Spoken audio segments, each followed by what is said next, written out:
Et c'est parti pour un nouvel épisode du 5e, un épisode avec des futurs animateurs. Et on va parler des droits de l'enfant avec eux. Eh les collègues, c'est bon, ils sont couchés, on peut commencer le 5e.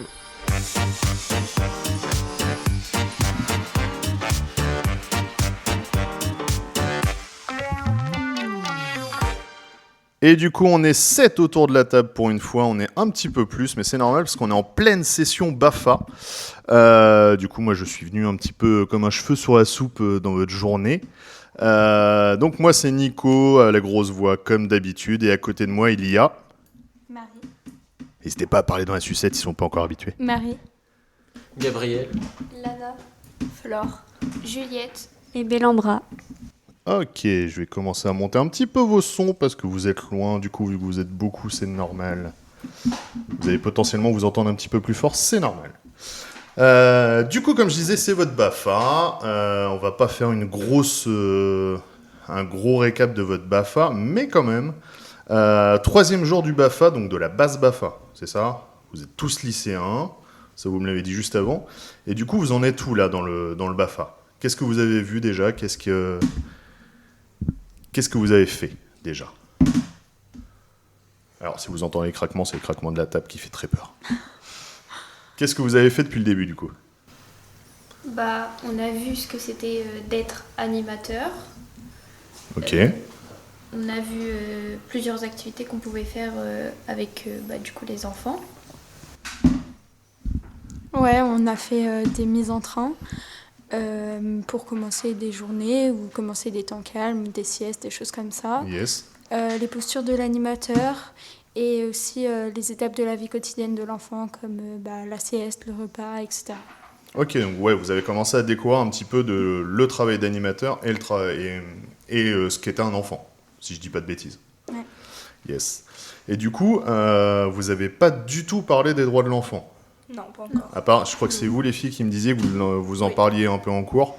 Yes. Et du coup, quand vous entendez droits de l'enfant, ça vous fait penser à quoi, là, spontanément ? Je répète ce que je disais hors micro, mais il n'y a pas de bonne ou de mauvaise réponse. Pour vous, c'est quoi les droits de l'enfant ? C'est les droits qu'un enfant peut avoir. Ok. Par rapport à quoi ? À toute sa vie en tant qu'enfant. Tout ce qu'il peut avoir, tout ce qu'il a. Ok. Et les autres ? Il y a les libertés aussi, puisque ça peut comprendre les libertés qu'ont les enfants. Yes. Oui, les choses qu'il a le droit de faire, de ne pas faire. Ou aussi, je pense, parce qu'on en a un petit peu parlé avec les filles, de son intimité, des choses qu'on a le droit de lui faire ou de ne pas lui faire, et les choses qu'il a envie ou pas envie. Yes, carrément. Alors, pour faire simple, je vous fais pas un cours magistral, rassurez-vous. En gros, les droits de l'enfant, c'est basé sur 4 grands principes. Je vais réussir à parler. La non-discrimination, l'intérêt supérieur de l'enfant, le droit à la vie, à la survie et au développement, et le droit d'être entendu et de participer. D'accord ? L'intérêt supérieur de l'enfant, ça fait toujours bizarre quand on l'entend, mais c'est juste que dans chaque situation, il faut se poser la question, est-ce que ce choix-là, il est bon pour l'enfant ? D'accord ? C'est hyper important quand vous bossez en centre de loisirs de toujours penser à l'enfant d'abord, en vrai, puisqu'on est là pour lui, tout simplement. Je vous propose un petit jeu. Il y a des papiers en plein milieu. Il y a un droit qui est marqué dessus. Plutôt court. Moi, je vous propose de le dire au micro et juste de continuer la phrase. Pour moi, ce droit, ça veut dire. Ok ? Ça va. Normalement, je vous embête pas trop. Pour moi, ce droit, ça veut dire. Ok ? Allez, premier qui pioche. Vas-y. Pour moi, ça veut dire droit au repas et au loisir. Qu'est-ce que ça veut dire pour toi ? Si l'enfant il se sent fatigué, je pense qu'il a le droit de se reposer. Ouais, carrément. Et au loisir, je pense qu'un enfant, tout le long où il est enfant, il veut s'amuser. C'est plus ça qui l'intéresse. Du coup, je pense qu'il a un droit et c'est un devoir aussi qui qu'il s'amuse, qu'il fasse des loisirs, des activités, voilà. Ok, les autres, vous en pensez quoi? On n'entend pas les... Ah, vous êtes à la radio, les signes de tête, ça marche pas. Je suis assez d'accord avec Flore. Enfin, en général, l'école, ils aiment bien, mais c'est surtout les activités qui les intéressent. Et puis, je pense qu'un enfant ne devrait jamais s'ennuyer quand il est en centre de loisirs ou en périscolaire et qu'il devrait toujours pouvoir faire des activités qui lui plaisent, même si ce ne sera pas toujours lui qui décidera ce qu'il veut faire. Ok, hyper intéressant. Du coup, un enfant n'a pas le droit de s'ennuyer pour toi? C'est pas qu'il n'a pas le droit. S'il en a envie, bien sûr, parfois c'est bon de s'ennuyer, c'est bon de rien faire parce que si on fait toujours des choses, à force on est fatigué, on en a marre. Mais je pense que s'il n'a pas envie de s'ennuyer, il ne devrait pas avoir à s'ennuyer, il devrait pouvoir faire les choses qu'il veut faire. Merci pour la nuance, j'aime beaucoup. Ouais, je suis plutôt d'accord avec toi en vrai. Pour moi, un enfant, il a le droit de s'ennuyer, mais il faut qu'il l'ait choisi. Ou en tout cas, s'ennuyer veut pas dire rien faire. C'est ça qui est un peu compliqué à capter, effectivement. Yes, et droit au loisir, oui, c'est droit de s'amuser, de faire plein de choses qu'il a envie et de plein de façons différentes. C'est du pur éduc populaire, mais on apprend beaucoup en faisant des loisirs aussi. Un autre papier ?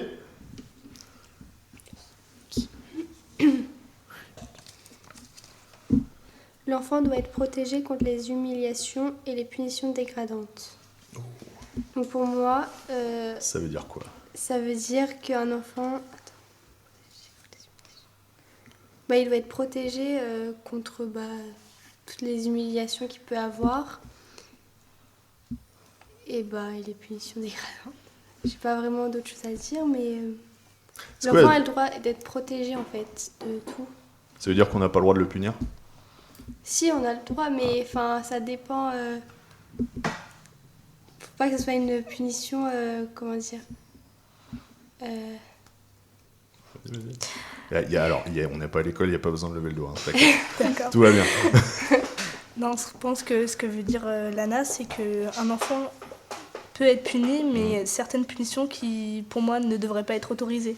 Oui, voilà. C'est-à-dire qu'un enfant, par exemple, peut être isolé par rapport aux autres enfants s'il a fait quelque chose, peut aller au coin, peut s'asseoir, le temps de se calmer. Mais je pense qu'on ne devrait jamais frapper un enfant. Ah non, ça c'est sûr, tout à Et fait. pour moi, ça c'est une punition dégradante parce que l'enfant, ça va le choquer et je pense qu'il va retenir. Je pense qu'un enfant peut retenir ça toute sa vie, cette image-là de sanction violente, quoi. Ouais, de ouf.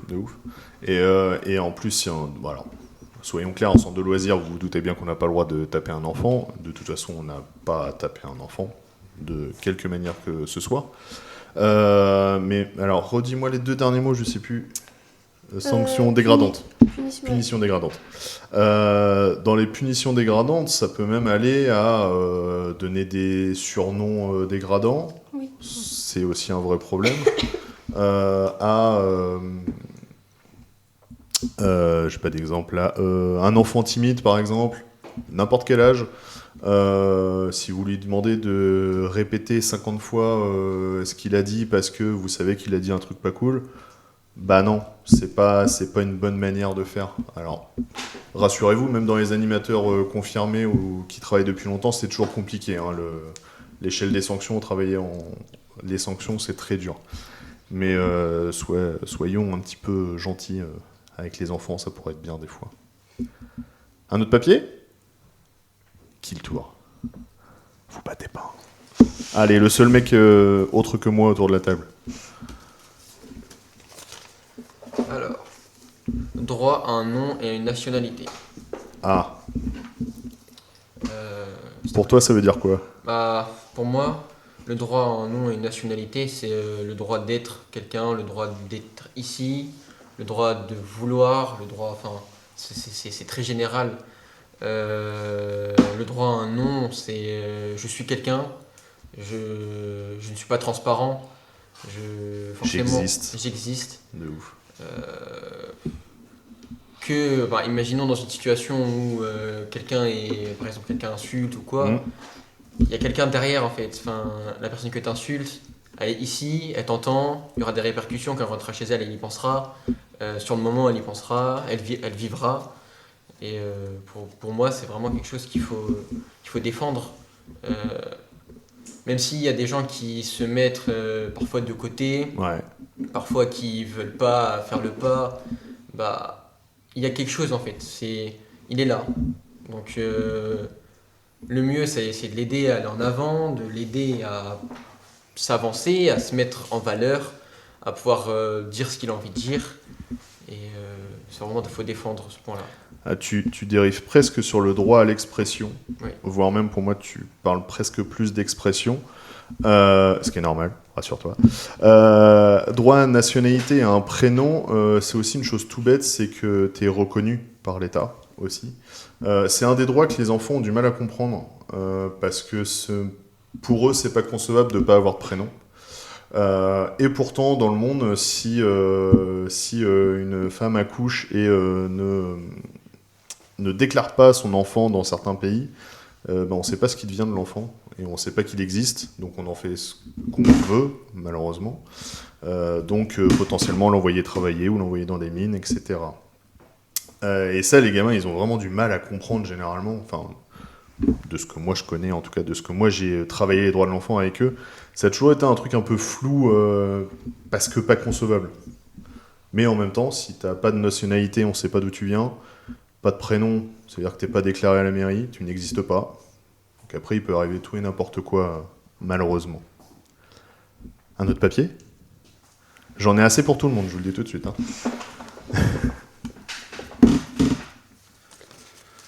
Droit d'exprimer son opinion. Pour moi, c'est le droit d'exprimer tout ce que tu veux dire sans être jugé ou qu'on te dise non, faut pas dire ça. Oui, voilà, le droit d'avoir ses propres idées, ses propres opinions. Carrément. Et de les Ça rejoint un peu exprimer. ce que tu disais aussi, hein, du coup. Oui. Carrément, et surtout de les exprimer. Ouais. Exactement. Je pense moi, en tout cas, je pense qu'un enfant a le droit à la parole, c'est un futur citoyen. Comme vous êtes plus jeune que moi, vous avez le droit à la parole aussi, même si des fois on vous entend pas assez, mais de plus en plus, j'ai l'impression. Peut-être que je me trompe. Vous avez le droit de me dire que j'ai tort. Ouais, c'est hyper important, le droit d'expression, surtout dans les centres de loisirs, ils ont le droit de s'exprimer, c'est chez eux, c'est même plus chez eux que chez vous, ou que chez nous, les animateurs. Donc ouais, c'est important, effectivement. C'est vrai qu'on a fait souvent taire la parole des enfants pour donner celle des adultes, en disant, souvent cette phrase est répétée, t'es qu'un enfant, t'as rien à dire. En tant qu'enfant, c'est ce que je ressens, c'est ce que je vis, donc je peux m'exprimer sur le sujet, c'est ça. Vous avez l'impression d'avoir été, justement, d'avoir ressenti ça des fois, étant enfant ? Oui. Ouais. Sur le fait de ne pas avoir été écouté, enfant ou jeune, enfin voilà, jusqu'à votre âge, quoi. Mais de ne pas avoir été écouté, non, c'est bon, t'es qu'un gamin, on se détend. Oui. C'est nul. Pardon, je sais pas quoi dire, je m'attendais pas à ce que vous le disiez, vous le dites tous. Mais... Souvent, c'est le truc, c'est d'âge, c'est toi, t'as cet âge-là, t'as rien vécu, donc c'est moi qui vais te dire, voilà, comment ça se passe et tout, mais tout le monde le vit différemment, pas de la même manière. Donc on peut pas... Moi je dis que cette phrase, ça résume rien. Carrément. Yes. Je crois qu'il reste qu'un petit papier. Qui n'a pas fait ? Il me manquait un papier. Le droit de participer aux décisions qui le concernent. Oh, c'est pas le plus facile. Ça rejoint un petit peu le droit de s'exprimer pour moi. C'est que un enfant, il va forcément, je pense, prendre des décisions pour lui, mais il faut toujours qu'il puisse dire ce qu'il en pense et comment il voit les choses, puisque on n'est pas dans leur tête, on n'est pas dans leur corps, donc on ne sait pas du tout ce qu'ils ressentent. Et donc il faut qu'ils participent et qu'ils disent leur avis sur les sujets. Ok. Vous êtes d'accord les autres ? Oui, je suis assez d'accord. Et puis je trouve que quand on parle de quelque chose qu'on devrait faire à un enfant, parce que c'est primordial, on devrait toujours lui demander avant, est-ce que tu es d'accord ? Est-ce que tu veux le faire tout seul ? Est-ce qu'on veut qu'on t'aide ? En fait, on devrait lui laisser un peu la liberté aussi sur de quelle manière il veut que cette situation ou ce moment soit géré pour que lui, ça lui convienne le mieux possible. De ouf, je suis totalement d'accord. Moi, il y a un truc avec mes multiples années d'animation qui me tend toujours, des fois qui m'énerve. De moins en moins maintenant, mais grâce au Covid, il y a quand même eu des bons côtés. Moi, je suis pas un mec tactile, je suis pas, voilà, même encore plus avec les enfants même. Mais il y a des parents des fois où c'est va faire un bisou aux animateurs pour dire au revoir. Je déteste ça. Donc généralement, je vais voir les parents direct. Mais en même temps, je suis sûr que vous l'avez potentiellement vécu tu pars de chez mamie, par exemple, va faire un bisou à mamie, ou des choses comme ça. C'est un exemple bateau que je dis, mais...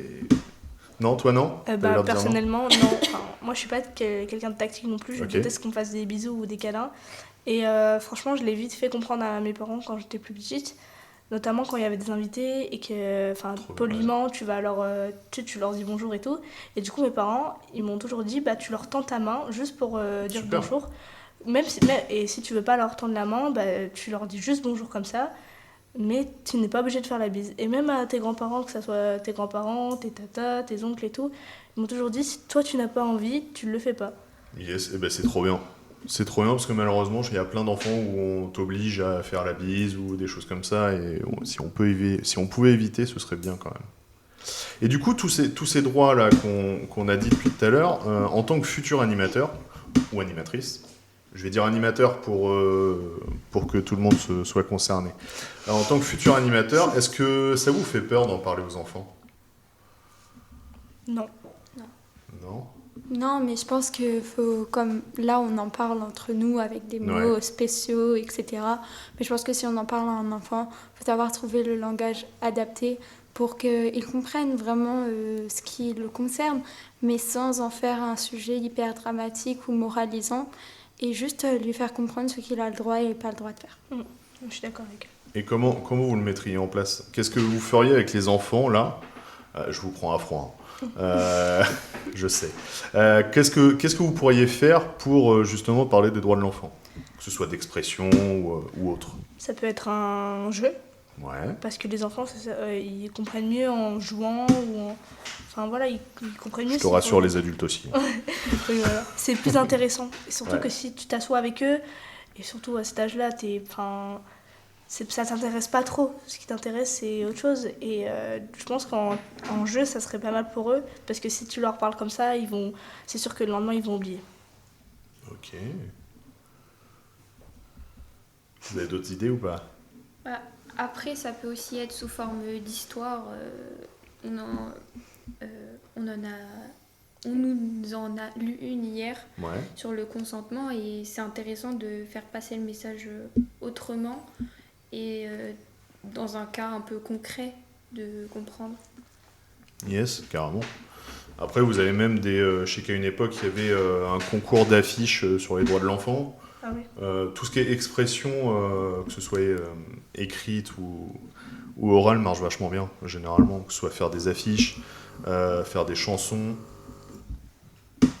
Pardon, il y a un vieux bruit dans mon casque. Je sais pas si dans le vôtre aussi, mais très bien.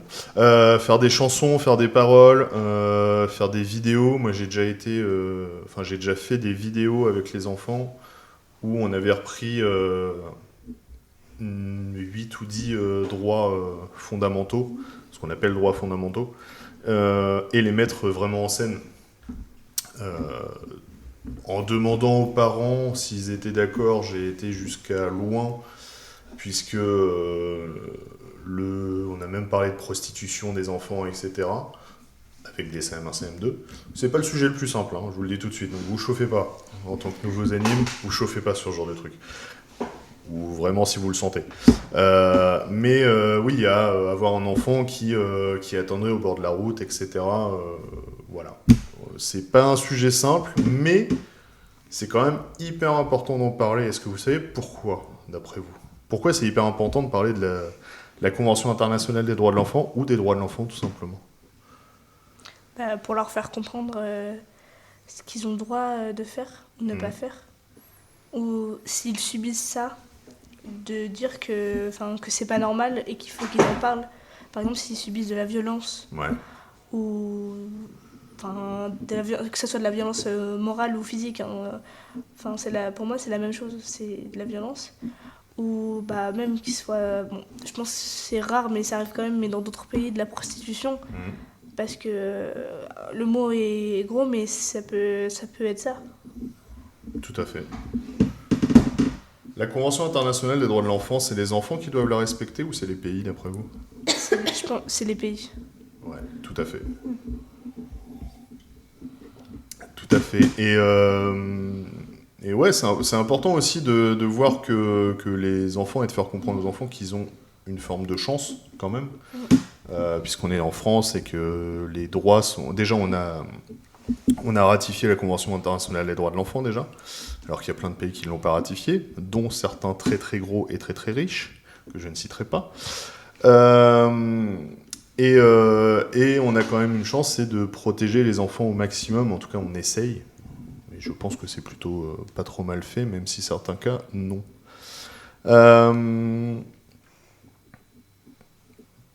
Du coup, je crois qu'on a à peu près tout dit. Hein. Si, peut-être un rappel, les droits de l'enfant, c'est pas un concept, ça se fait tous les jours dans la vie quotidienne et surtout en centre de loisirs.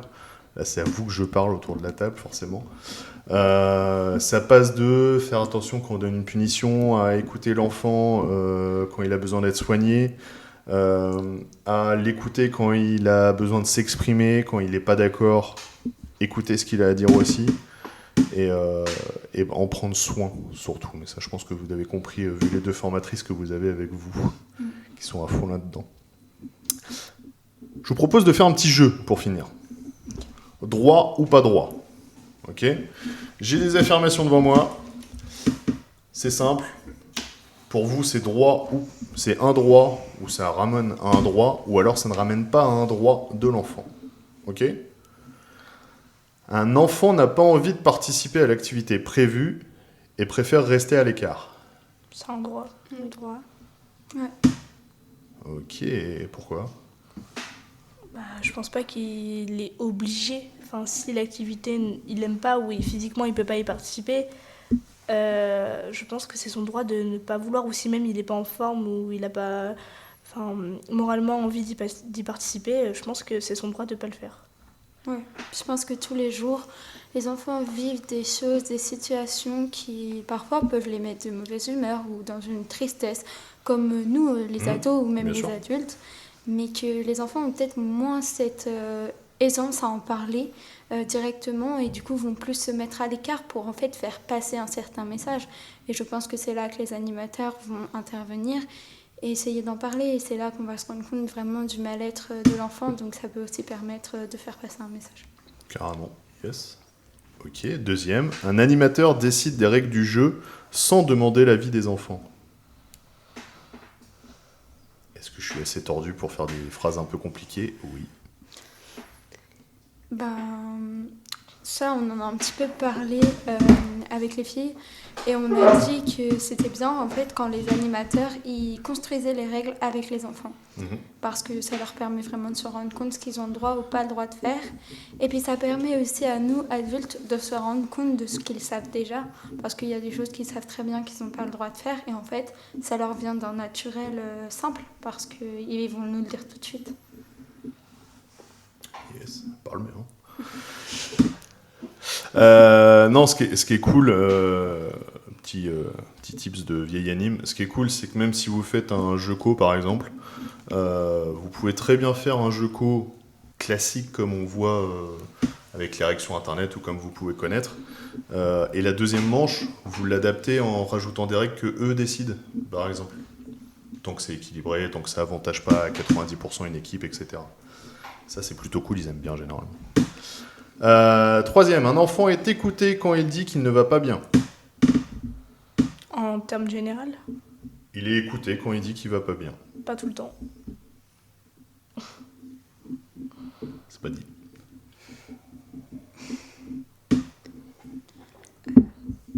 Genre un gamin se blesse et il dit ouais ça va pas. Moi, j'ai déjà vu par expérience qu'un animateur l'enfant se blesse et il veut absolument finir le jeu, donc il dit attends, on verra après. Donc j'ai déjà vu Ah, que l'animateur veut absolument finir le jeu ? Ouais, c'est ça, j'ai déjà vu ça. Tu me donneras son nom après. Non, mais c'était quand j'étais plus jeune, mais c'est-à-dire que c'est déjà arrivé qu'ils disent qu'ils regardent et qu'ils disent c'est pas grave et qu'ils le laissent de côté et qu'il aille faire autre chose. Donc je pense que en termes, il faudrait toujours vérifier si l'enfant va bien ou pas, stopper le jeu et voir comment ça va, si c'est grave ou pas grave.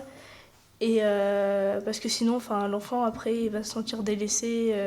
Moi je trouve que c'est pas dans tous les cas pareil. Moi je dirais ce que tu viens de dire, attention au stopper le jeu. Peut-être pas, ça dépend. Ça dépend. Si t'es dans une salle en train de faire un jeu co, etc., et que tout se passe bien et que, je sais pas, l'enfant est juste tombé, mal tombé ou quoi que ce soit, et que du coup, si on va plus loin, il pleure, il s'est fait mal, etc., peut-être que c'est mieux de laisser tourner le jeu où tu sens que ça va bien et que ça roule, etc., pour t'occuper de l'enfant, sans te mettre à l'écart, etc., plutôt qu'arrêter tout le monde, alors que t'as 12 gamins.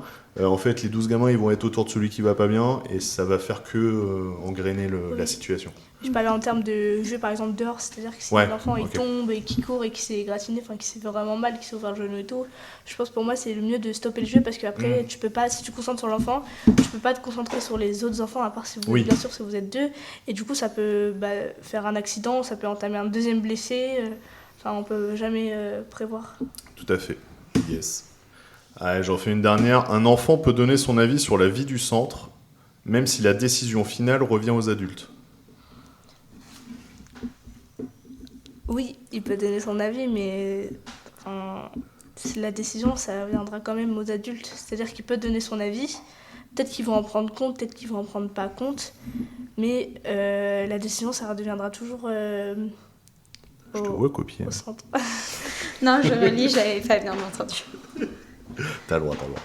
C'est la dernière. Ok, donc effectivement, dans les centres de loisirs, on a tendance à demander souvent l'avis, et heureusement, et tant mieux, aux enfants. Mais effectivement, pour plein de raisons, souvent c'est l'adulte qui choisit à la fin. Souvent pour cause de sécurité, souvent pour cause de matériel, des fois aussi. Ou de quotas d'enfants par animateur, etc. Effectivement. Ou de financement même. Oui, ou de financement, tout à fait, ce qui est un peu le nerf de la guerre des fois. Yes. Du coup, est-ce que ça vous a donné envie de faire des trucs sur les droits de l'enfant avec les enfants ? Ouais, vachement. Ouais. Je pense surtout sur des choses qui arrivent assez souvent, comme en soi le nom et la nationalité, même si c'est important, c'est sûr qu'on va moins en parler que par exemple les punitions dégradantes ou des choses comme ça. Et du coup, ça donne vraiment envie d'agir sur des choses qu'on pourrait voir ou qu'on a déjà pu voir pour certains d'entre nous. Et du coup, c'est important d'agir, je trouve.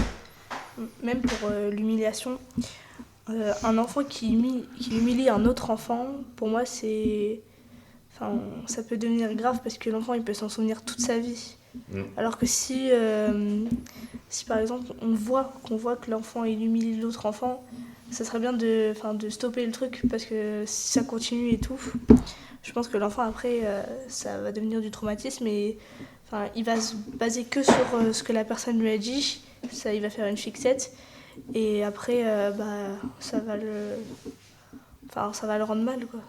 Yes, carrément. Ce qu'il ne faut pas oublier, c'est que vous allez être animateur ou animatrice sur des temps de vacances ou des temps où on a envie d'être cool, ou en plus vous avez votre vie au lycée à côté, donc forcément c'est vos semaines qui s'enchaînent et c'est normal. La fatigue et tout, il n'y a aucun souci, c'est compréhensible. N'oubliez pas que vous allez être un modèle pour eux et que vous ayez 16 ans ou 37 ans comme moi, vous êtes le même modèle. Eux, ils s'en fichent total.